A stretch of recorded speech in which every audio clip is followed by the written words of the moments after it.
시대의 소망 제44장 참된 표적. 예수께서 다시 두로 지경에서 나와 시돈을 지나고 데가볼리 지경을 통과하여 갈릴리 호수에 이르시니라. 거사라에 사귀 들린 자가 고침을 받은 것은 데가볼리 지방에서 있었던 일이었다. 이곳 사람들이 돼지떼가 죽게 된 것에 놀라 그들에게서 떠나달라고 예수께 강권하였다. 그러나 그들은 그분께서 뒤에 남기신 사자들의 말을 듣자 예수님을 보고 싶은 욕망이 일어났다. 그분께서 다시 그 지방에 오셨을 때 사람들은 그분 주위에 모여들었고 귀먹고 말을 더듬는 사람을 그분께 데려왔다. 예수께서는 당신의 상례대로 말씀만으로 그 사람을 고치시지 않으셨다. 그분께서는 그를 군중에게서 따로 데리고 가서 손가락을 그의 귀에 넣고 그의 혀에 손을 대며 하늘을 우러러보고 진리를 향하여 열지 않는 귀와 구주를 시인하기를 거절하는 혀를 생각하고 탄식하셨다. 열리라는 말씀에 그 사람의 말하는 기능이 회복되었다. 아무에게도 말하지 말라는 명령을 어기고 그는 자기가 고침받은 이야기를 널리 공개하였다. 예수께서 산에 오르시자 무리가 그분에게 몰려들었다. 그들은 아픈 자와 불구자를 데리고 와서 예수님의 발 아래 놓았다. 그분께서는 그들을 모두 고쳐주셨다.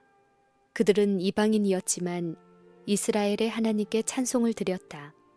그들은 3일 동안 계속 구주 곁에 모여 밤에는 노천에서 자면서까지 종일토록 그리스도의 말씀을 듣고 그분의 하시는 일을 보고자 열망하였다.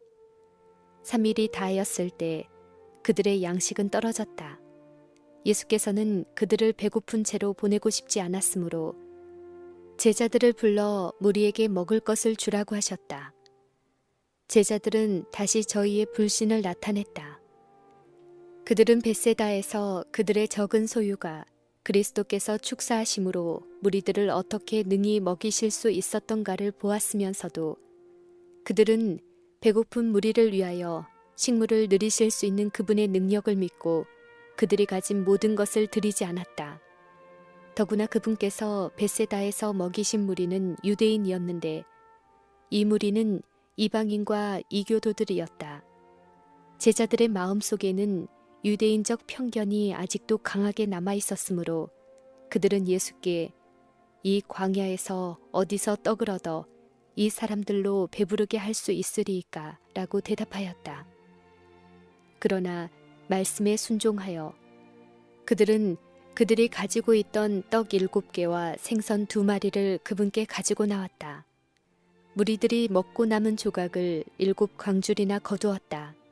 이와 같이 하여 여자들과 아이들 외에 4,000명이 원기를 회복하였으며 예수께서는 그들로 기쁘고 감사한 마음으로 돌아가게 하셨다. 그런 후에 그분께서는 제자들과 함께 배를 타시고 게네사렛 평야의 남단에 있는 마가단 지방에 가기 위하여 호수를 건너셨다. 두로와 시돈 지경에서 그분의 마음은 수로보니게 여인의 확신 있는 신앙으로 힘을 얻으셨다. 데가볼리의 이방 사람들은 그분을 기쁘게 영접하였다. 그러나 이제 그분께서는 당신의 능력을 가장 현저하게 나타내고 또한 당신의 자비의 사업의 대부분을 행하며 교훈을 주던 갈릴리 땅에 다시 내렸을 때에 경멸적인 불신을 만나셨다. 바리새인의 대표자들 중에는 제사장의 일단이요 회의론자이며 나라에서 귀족 계급인 부하고 오만한 사두개인들이 파견한 대표자들이 함께 있었다. 이 두 파는 서로 앙숙이었다. 사두개인들은 저희 자신의 지위와 권위를 유지하기 위하여 지배 세력의 호의를 사고 있었다. 반면에 바리새인들은 로마 사람들에 대한 민중의 증오를 조장하여 정복자의 멍에를 벗어버릴 수 있는 때를 엿보고 있었다.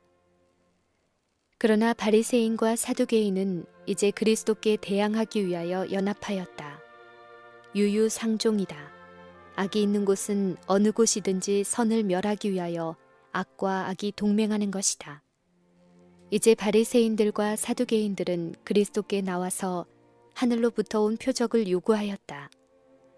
여호수아의 시대에 이스라엘이 베토론에서 가나안 족속과 싸우려고 나갔을 때의 승리를 거둘 때까지 주의관의 명령대로 태양은 그 자리에 멈춰 있었으며 이와 비슷한 많은 이적들이 그들의 역사에 나타났다.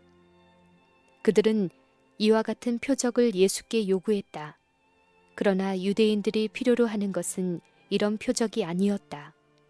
단순한 외적 증거는 그들에게 아무런 유익이 될 수 없었다. 그들에게 필요한 것은 지적 계몽이 아니요 영적 혁신이었다. 예수께서는 외식하는 자여 너희가 천기는 분별할 줄 알면서 하늘을 살핌으로써 그들은 천기를 예고할 수 있었다. 시대의 표적은 분별할 수 없느냐라고 말씀하셨다. 그들에게 죄를 자각하게 하신 성령의 능력으로 하신 그리스도 자신의 말씀은 하나님께서 그들의 구원을 위하여 주셨던 표적이었다. 그리고 그리스도의 사명을 보증하기 위하여 하늘에서 온 직접적인 표적도 주어졌다. 목자들이 들은 천사들의 노래, 동방 박사들을 인도한 별, 침례 받으실 때에 하늘로부터 내려온 비둘기 모양과 음성 등은 그분을 증거하는 것들이었다. 예수께서 마음속에 깊이 탄식하시며 가라사대 어찌하여 이 세대가 표적을 구하느냐. 요나의 표적밖에는 보여줄 표적이 없느니라.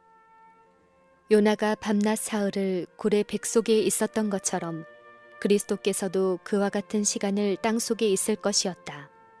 그리고 요나의 전도가 니느웨 사람들에게 한 표적이 되었던 것처럼 그리스도의 전도는 그 세대의 한 표적이었다. 그러나 말씀을 받아들이는 데는 얼마나 대조적인가.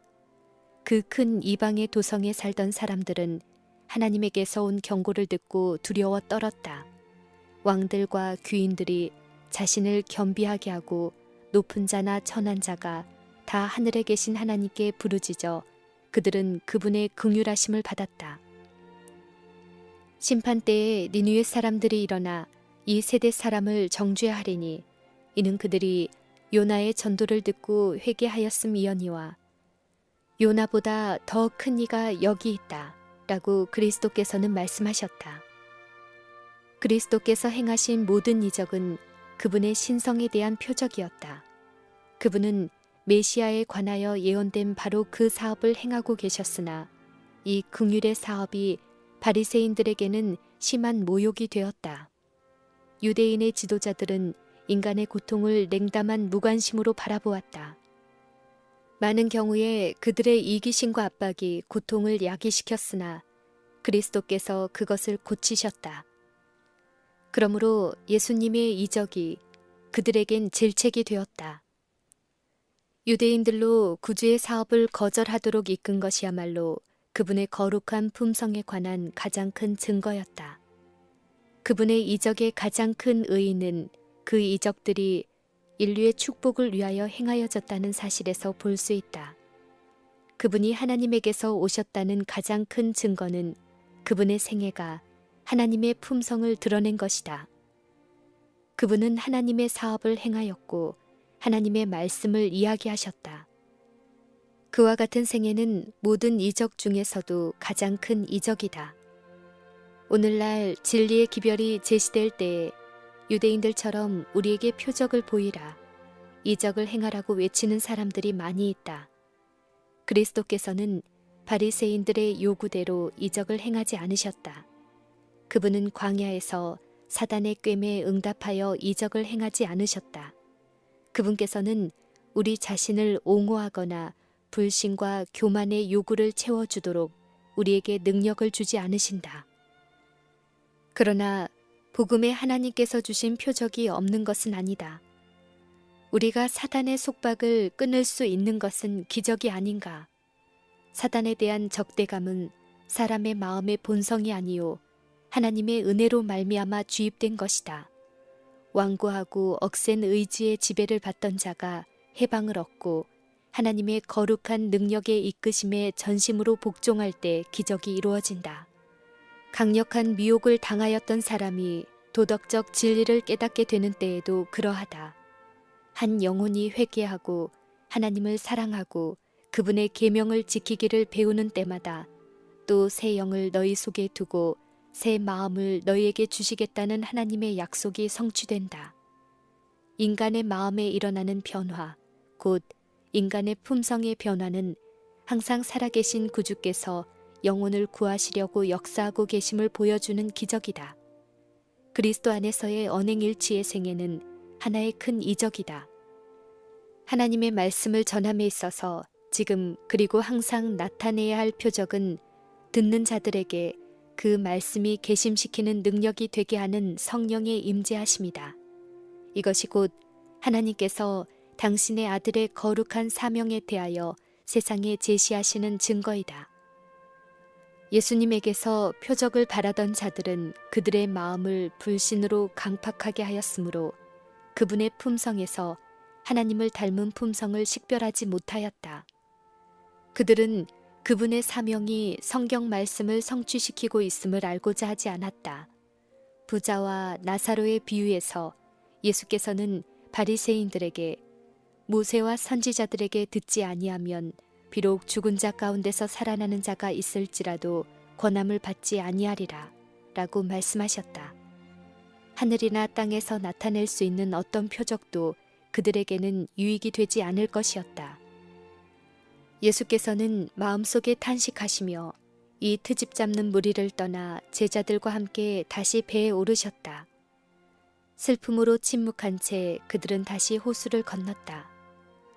그러나 그들은 저희가 이전에 떠난 곳으로 돌아가지 않고 5,000명을 먹이신 곳 부근의 벳세다로 방향을 돌렸다. 기슭에서 꽤 떨어져 나왔을 때 예수께서는 삼가 바리새인들과 사두개인들의 누룩을 주의하라고 말씀하셨다. 유대인들은 모세의 시대의 이래로 6월절에는 저희 집에서 누룩을 없애는 것이 관습이었으며 누룩을 죄의 상징으로 보도록 가르침을 받아왔다. 그러나 제자들은 예수님의 말씀을 이해하지 못하였다. 마가단에서 갑자기 떠나왔으므로 그들은 떡 가져오는 것을 잊었으며 따라서 그들에게 떡 한 조각밖에 없었다. 이런 환경에서 그들은 그리스도의 말씀을 바리새인이나 사두개인의 떡을 사지 말라고 경고하시는 말씀으로 이해하였다. 그들은 믿음과 영적 통찰력이 부족하여 그분의 말씀을 이처럼 오해하는 때가 종종 있었다. 그리하여 몇 마리의 생선과 보리떡 몇 조각으로 수천 명을 먹이신 예수께서는 그 엄숙한 경고의 말씀을 하면서 겨우 육신의 양식에 대해서만 언급하셨을 것이라고 생각한 그들을 책망하셨다. 바리새인과 사두개인들의 교활한 논법이 제자들을 불신으로 인도하여 그리스도의 사업을 경하게 여기도록 할 위험이 있었던 것이다. 제자들은 저희 선생께서 하늘의 표적을 보이라는 요구를 들어주셨어야 했다고 생각하였다. 그들은 그분께서 이것을 충분히 하실 수 있으며 그런 표적은 그분의 원수들을 침묵시킬 것이라고 믿었다. 그들은 이 비평자들의 위선을 식별하지 못하였다. 몇 달 후 무리 수만 명이 모여 서로 밟힐 만큼 되었을 때에도 예수께서는 같은 교훈을 반복하셨다. 예수께서 먼저 제자들에게 말씀하여 가라사대 바리새인들의 누룩 곧 외식을 주의하라. 가루 속에 넣은 누룩은 부지 중의 모든 가루를 누룩의 성질로 변화시키는 작용을 한다. 그와 같이 마음속에 외식이 자리 잡도록 허용한다면 그것은 품성과 생애에 스며들게 된다. 그리스도께서는 바리새인들이 성전에 너그럽게 바치는 채 하면서 부모에 대한 의무에 등한을 숨기고 고르반의 행습을 책망하는 중에 그들의 외식에 대한 뚜렷한 신뢰를 일찍이 견책하셨다. 서기관들과 바리새인들은 기만적인 원칙을 넌지시 심어주고 있었다. 그들은 저희 교훈의 진정한 취지를 숨기고 듣는 자들의 마음에 그 원칙을 교활하게 침투시키기 위하여 온갖 기회를 이용하였다. 이 거짓 원칙은 일단 받아들여지면 마치 가루 속에 든 누룩처럼 품성에 침투하여 변화시키는 작용을 하였다. 사람들로 하여금 그리스도의 말씀을 받아들이기를 그렇듯 어렵게 만든 것이 바로 이 기만적인 교훈이었다. 이와 같은 영향들은 오늘날 하나님의 율법을 저희 행습에 일치시키는 방법으로 설명하려고 애쓰는 자들을 통하여 역사하고 있다. 이런 자들은 율법을 공공연히 공격하지 않고 율법의 원칙을 저해하는 위험한 이론을 내놓는다. 그들은 율법을 설명하되 그 능력을 파괴시키기 위하여 설명한다. 바리새인들의 외식은 이기주의에서 나온 것이었다. 자신을 영화롭게 하는 것이 그들의 생애의 목적이었다. 그들로 성경의 말씀을 왜곡하고 악용하며 그리스도의 사명의 목적에 눈을 감게 한 것은 바로 이것이었다.